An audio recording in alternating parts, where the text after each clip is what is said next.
He became one of the brightest boxers of the 90s and ended his career unable to survive the only defeat.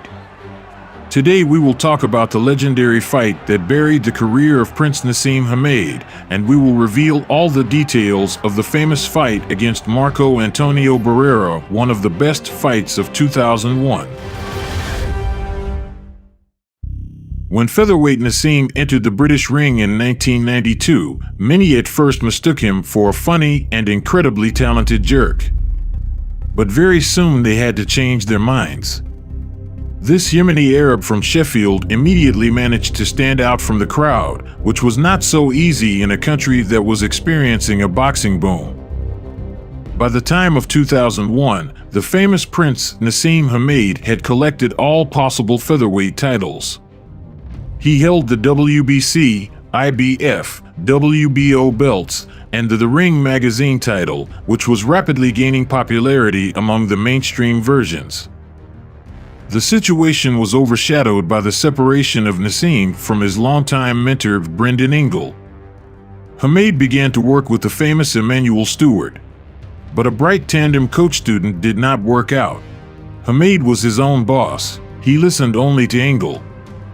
And when his bank account amounted to $40 million, listening to anyone else became simply unthinkable for the prince. Naz had reached the stage where it was time for the big fights. His ideal record was amazing, 35 wins, 31 of them by knockout, with no defeats at all. He defeated everyone in his path, but a big fight with the superstar of world boxing was needed. The steward immediately rejected the option of meeting with Juan Manuel Marquez, believing that the Mexican style was too uncomfortable for Naseem. However, he happily jumped at the option of fighting another Mexican, Marco Antonio Barrera, who for the sake of this fight was ready to leave his WBO super bantamweight title and rise to a new category. The negotiations dragged on for almost a year. During this time, Naz had a spectacular fight against promising Augie Sanchez. The main problem remained the mood and preparation of the prince. Gone are the days when he relentlessly plowed in the hall of Brendan Ingle. Training was no longer the main program of the day for him. Before the fight with Barrera, a serious problem arose: 35 pounds overweight. The meeting with Barrera was scheduled for April 7, 2001. Naz was to receive a fee of $8.5 million. Marco Antonio relied on a more modest, but still record-breaking amount for him, $1.8 million. Naseem was a 3-to-1 favorite. Boxing experts in America were even more categorical in their assessments. Of the 30 polled, 28 were in favor of a confident victory for the prince.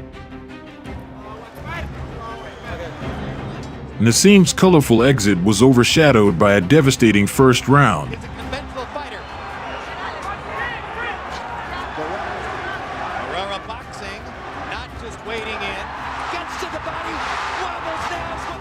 Barrera obviously watched his opponent's last fight against Augie Sanchez more than once. He stood in his classic balanced stance and punched the same homework, a right straight, or side, into the chest area, a smashing left hook to the head. Barrera proved the effectiveness of this combination throughout the fight.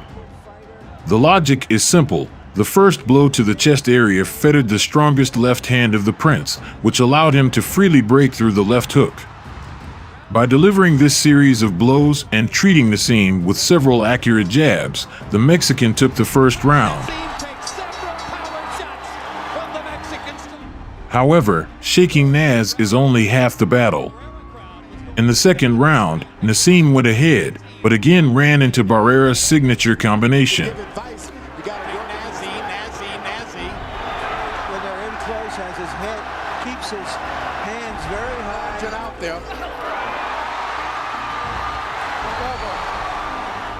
In one of the episodes, the prince dropped the Mexican with a wrestling technique, which made the opponent very angry. But the Briton also shot from the left. Barrera holds him by the waist. As Barrera is either pulled down. There was I think I've seen that before. power finally coming into the ring. Hard left hand. The third round was a continuation of the second. Is fighting the way he is. He's more effective as a counterpuncher rather than taking the lead. One of those left-hand shots, but he has no particular respect for Naseem's power. He's fighting as though he does. Marco Antonio hit twice with a working combination, and Naseem accurately answered with a front right hand. Barrera lands a jab.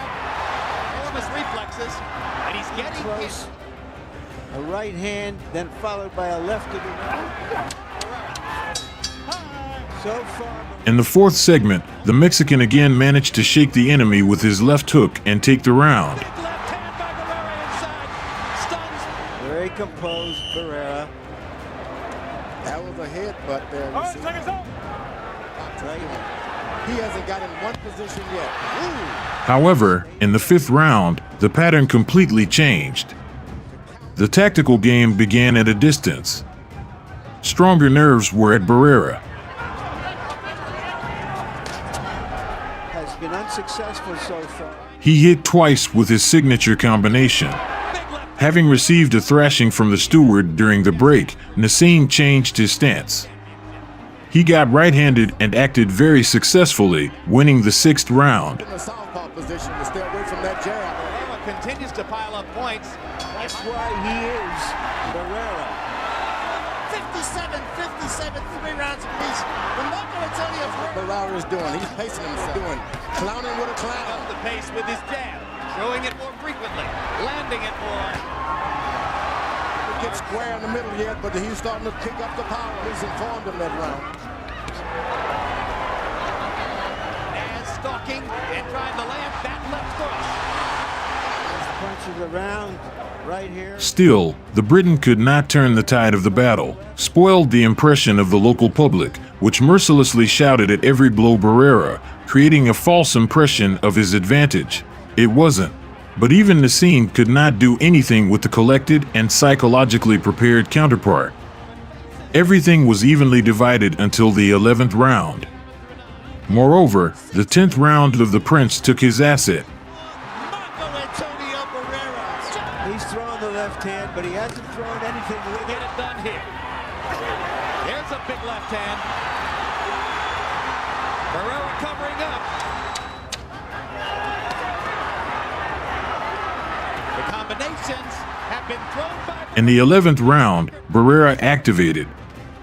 He slightly increased the speed and confidently took the round. I don't think he's ever been hurt in a fight, but when he gets hit, his head It's is the Barrera that you were concerned about. Thank you. Steve just quoted to you. It is Mark's aggression to turn it against him. Nash will not come back with any shot. That the Prince has developed since he was a boy is being exposed, George. There is, but not when he's running Wrestles like the that. Prince into the ropes. They're 3 minutes away from the conclusion. And the 12th became a real benefit of the Mexican. 103, 7 rounds to 4. Marco is with his. Stay away from him taking that advice.